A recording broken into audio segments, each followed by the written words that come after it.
کہ گناہ اتنا کرو جتنا تم میں عذاب سہنے کی طاقت ہے۔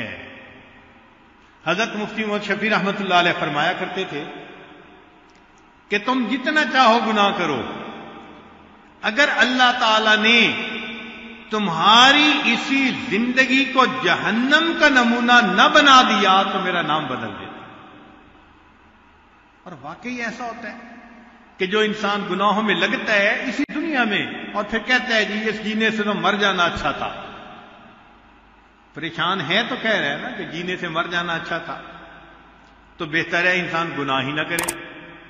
تو یہ 5 باتیں تھیں جو حضرت حاجی امداد اللہ مہاجر مکی رحمت اللہ علیہ کے کمرے میں انہوں نے لکھ کر لگائی ہوئی تھیں۔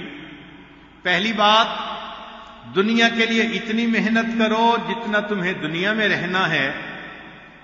دوسری بات، آخرت کے لیے اتنی محنت کرو جتنا آخرت میں رہنا ہے۔ اور تیسرا، اللہ کی رضا کے لیے اتنی محنت کرو جتنا تم اس کے محتاج ہو۔ اور چوتھی بات، صرف اسی سے مانگو جو کسی کا محتاج نہیں۔ اور 5ویں بات کہ گناہ اتنا کرو جتنا تم میں عذاب سہنے کی طاقت ہے، اور ہم میں تو بالکل ہی طاقت نہیں عذاب سہنے کی۔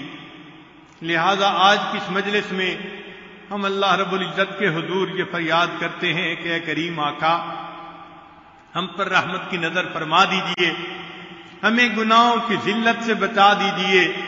ہم تو دنیا میں 2 بندوں کے سامنے کی ذلت برداشت نہیں کر سکتے، کل قیامت کے دن ساری مخلوق کے سامنے کی ذلت کیسے برداشت کریں گے؟ اسی لیے تو علامہ اقبال نے ایک شعر کہا تھا، تو غنی از ہر 2 عالم من فقیر۔ اللہ تو 2 عالم سے غنی ہے، میں فقیر ہوں، روز محشر عذرہائے من پذیر۔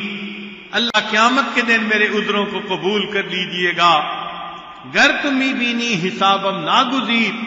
اور اگر آپ یہ فیصلہ کر لیں کہ میرا حساب لازمن لینا ہے تو اے اللہ از نگاہ مصطفیٰ پنہا بگیر، اللہ مصطفیٰ کریم کی نظروں سے اوجھل میرا حساب لے لینا، میرے پلندے ان کے سامنے کھلیں گے، کتنی شرمندگی ہوگی۔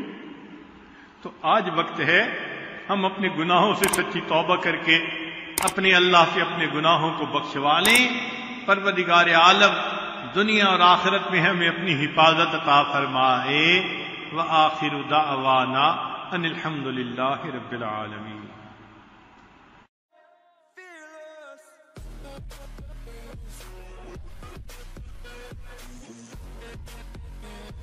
With